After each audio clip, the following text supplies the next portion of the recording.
ഉന്നം തെറ്റിയ പാക് സേനയുടെ ആചാരവെടി.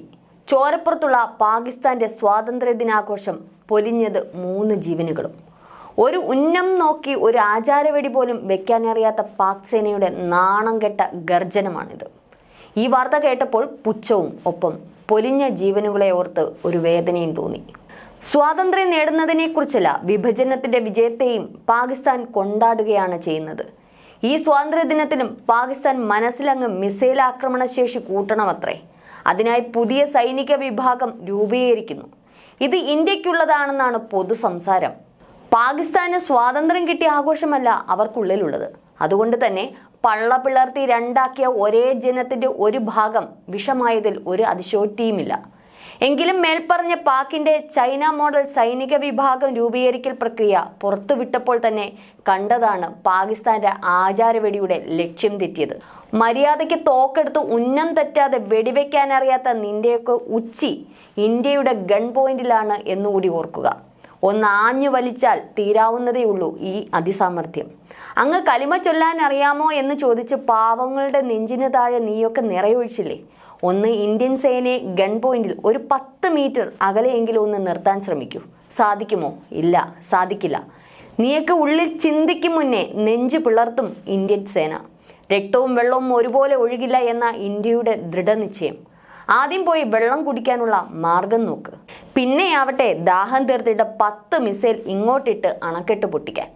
ആണവായുധമുണ്ടെന്ന വീമ്പ് പറച്ചിലങ്ങ് കരീനക്കുന്നിൽ വീണ ബ്രഹ്മോസ് കണ്ട് പേടിച്ച അസിം മുനീറിന്റെ അന്നത്തെ കാലുപിടുത്തം ഇപ്പോഴും ഇന്ത്യൻ ജനതയ്ക്ക് ചിരിയാണ് വരുന്നത്. ആണവ കേന്ദ്രത്തിനൊട്ടൊന്ന് പൊട്ടിക്കാൻ വലിയ പ്രയാസമൊന്നും ഇന്ത്യൻ സേനയ്ക്കില്ല. പുതിയ സൗഹൃദങ്ങൾ നല്ലതാണ്. എന്നിട്ടും സ്വന്തം ജനം തന്നെ പൊറുതിമുട്ടി വീണ്ടും തെരുവിലേക്കിറങ്ങുകയാണ്. പാകിസ്ഥാൻ എന്നുള്ളത് ഏതു സമയം 3 തരം വിഭജനം എന്നുള്ളത് എപ്പോൾ വേണമെങ്കിലും നടക്കാനിരിക്കാം. വീണ്ടും ആഘോഷിക്കാം വിഭജനത്തിന്റെ ദിനങ്ങൾ. ഇപ്പോഴും ഓർക്കുമ്പോൾ മനുഷ്യ മനസാക്ഷിയെ ഞെട്ടിക്കുന്ന ആ വിഭജനത്തിന്റെ ദിനങ്ങൾ. കുട്ടിയാഘോഷിക്കുമ്പോൾ ചിലതുകൂടി ഒന്ന് ഓർക്കുക. പണ്ട് ബ്രിട്ടീഷ് ഭരണത്തിൽ അടിമകളായി കിടന്ന ഒരൊറ്റ ജനം. മതമെന്ന വിഷം എല്ലാ കാലത്തെയും പോലെ മനുഷ്യനെ മൃഗമാക്കി. സ്വാതന്ത്ര്യം എന്ന ജീവജലം കുടിക്കുന്നതിന് മുൻപ് തന്നെ മതമെന്ന വിഷം ഉള്ളിൽ കയറി. ഹിന്ദു മുസ്ലിം സിഖ് വിഭജനം. ആ വിഭജനത്തിന്റെ ഊഴം കാത്തിരുന്നവർ തമ്മിൽ കണ്ടാൽ കൊല എന്നതിലപ്പുറം കണ്ണുകളിൽ ഒന്നും തന്നെ ഇല്ലാണ്ടായി. എന്നിട്ടും അവിടം കൊണ്ട് തീർന്നില്ല. വിഭജനത്തിന്റെ ഫലമായി ദശലക്ഷക്കണക്കിന് ആളുകൾ അതിർത്തികളുടെ തെറ്റായ വശത്തെത്തി. ചരിത്രത്തിൽ തന്നെ ഏറ്റവും കൂടുതൽ അഭയാർത്ഥികളെ അന്ന് കാണാൻ സാധിച്ചു. മുസ്ലിങ്ങൾ പാകിസ്ഥാനിലേക്കും സിഖും ഹിന്ദുക്കളും ഇന്ത്യയിലേക്കും പോയി. അതിർത്തി പ്രദേശങ്ങളെ ഭീകരമായ കൂട്ടക്കൊലകളുടെ പരമ്പരയിൽ ഈ അഭയാർത്ഥികളിൽ 10 ലക്ഷത്തോളം പേരാണ് അന്ന് കൊല്ലപ്പെട്ടത്. പഞ്ചാബിൽ ചോരപ്പുഴയായിരുന്നു. 2 ലക്ഷത്തിലധികം മൃതദേഹങ്ങൾ തെരുവിൽ കണ്ടത് ഇന്നും നാം ഓരോ ഭാരതീയനും ഞെട്ടലുണ്ടാക്കുന്നതാണ്.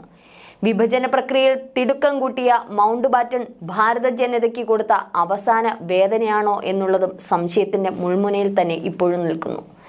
ഇതെല്ലാം ഒന്ന് ഓർമ്മിക്കാൻ ഒരു ദിനം, അതുകൂടിയാണ് ഓഗസ്റ്റ് 15.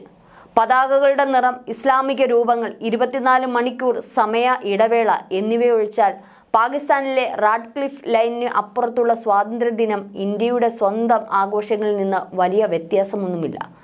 കാര്യങ്ങൾ ഏറെക്കുറെ ഒരുപോലെയാണ്. പക്ഷേ ഇന്ത്യയിൽ നിന്ന് വ്യത്യസ്തമായി ഒരു കാര്യം മാത്രമാണ് അവിടെ സംഭവിക്കുന്നത്. പാകിസ്ഥാനിൽ അത് അന്യതയുടെ ഒരു വികാരമാണ്. കൊളോണിയൻ ഭരണത്തിൽ നിന്ന് സ്വാതന്ത്ര്യം നേടുന്നതിനെ കുറിച്ചല്ല, വിഭജനത്തിന്റെ വിജയത്തെയും പാകിസ്ഥാൻ പ്രസ്ഥാനത്തിന്റെ മഹത്വത്തെയും കുറിച്ചാണ് അവർ ഓർമ്മിക്കുന്നത്. അത്രയേറെ നിങ്ങൾ എന്ന മനുഷ്യർ തലമുറകളിലൂടെ ഇന്ത്യൻ ജനതയ്ക്കെതിരെ വിഷം പകരുന്നുണ്ട്. വിഭജനത്തിനായി വീണ്ടും പാകിസ്ഥാൻ കാത്തിരിക്കുന്ന ഒരു കൂട്ടം മനുഷ്യർ ഇന്നലെ തെരുവുകളിൽ ഇറങ്ങിയത് ലോകം ആശ്ചര്യത്തോടെയാണ് കണ്ടത്. റാവൽകോട്ടിൽ പാകിസ്ഥാനിൽ നിന്ന് സ്വാതന്ത്ര്യം ആവശ്യപ്പെട്ട് ആയിരക്കണക്കിന് സാധാരണക്കാരാണ് തെരുവിൽ ഇറങ്ങിയത്. അവസാനം അത് സംഘർഷത്തിൽ വരെ കലാശിക്കുകയായിരുന്നു.